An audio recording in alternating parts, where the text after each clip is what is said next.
Have you ever paused to consider the true cost of the electronic devices that power our lives?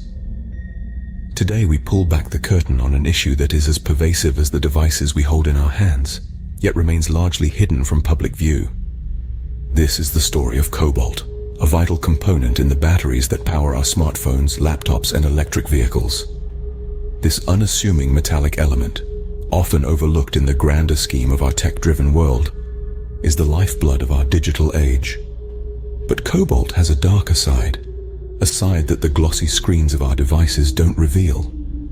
In the heart of Africa, in the Democratic Republic of Congo, lies an industry fueled by exploitation. An industry where the hands that extract this precious metal from the earth belong not to adults, but to children. These young miners, some barely older than the devices they help to create, toil in dangerous and grueling conditions. They work in hazardous environments, often deep underground, where the risk of tunnel collapses and exposure to toxic dust is a daily reality.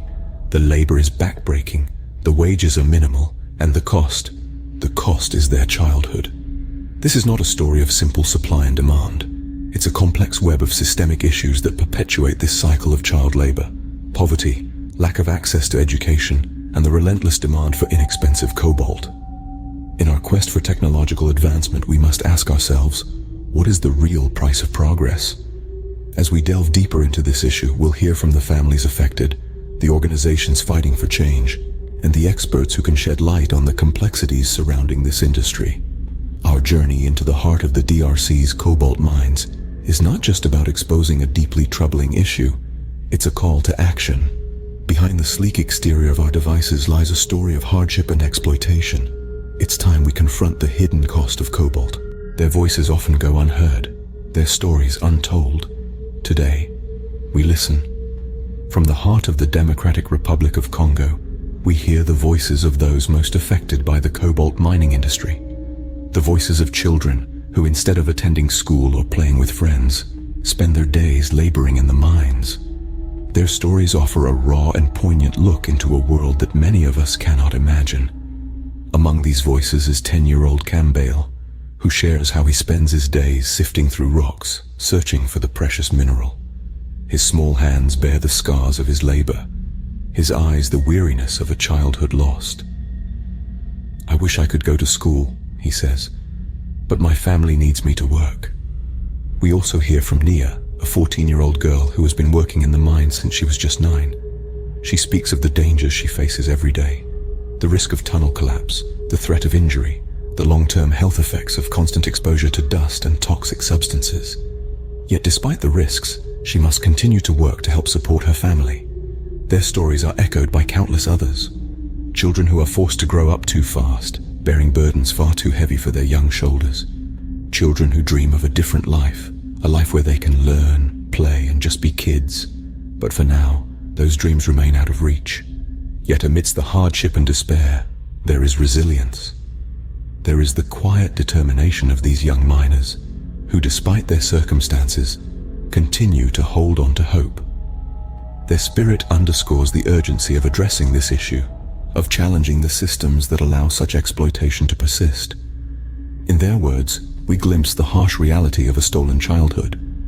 The roots of this issue run deep, entangled in a web of systemic failures. The exploitation of children in cobalt mining is a multifaceted problem, deeply rooted in a complex network of systemic issues. At the heart of it, we find poverty. In a country where many families struggle to meet their basic needs, child labor becomes a desperate means of survival. These children, some as young as 7, are thrust into hazardous environments, not out of choice, but out of necessity. But poverty is just one part of this intricate puzzle. Lack of access to education is another. In a country where schools are few and far between, and where education is often unaffordable, many children are left with no alternative but to join the workforce at a tender age. This not only robs them of their childhood, but also traps them in a cycle of poverty, making it almost impossible for them to break free and seek a better life. And then, there's the global demand for inexpensive cobalt. As our world becomes increasingly digitized, the demand for cobalt, a critical component in lithium-ion batteries, escalates. But this increasing demand has a human cost, often borne by the children laboring in the cobalt mines of the DRC. The tech companies, consumers, and governments that benefit from this resource must bear responsibility for the conditions under which it is produced. The problem is further exacerbated by the lack of transparency in the cobalt supply chain. Many companies claim ignorance about the sources of their cobalt, providing a convenient excuse to turn a blind eye to the exploitation happening in the mines.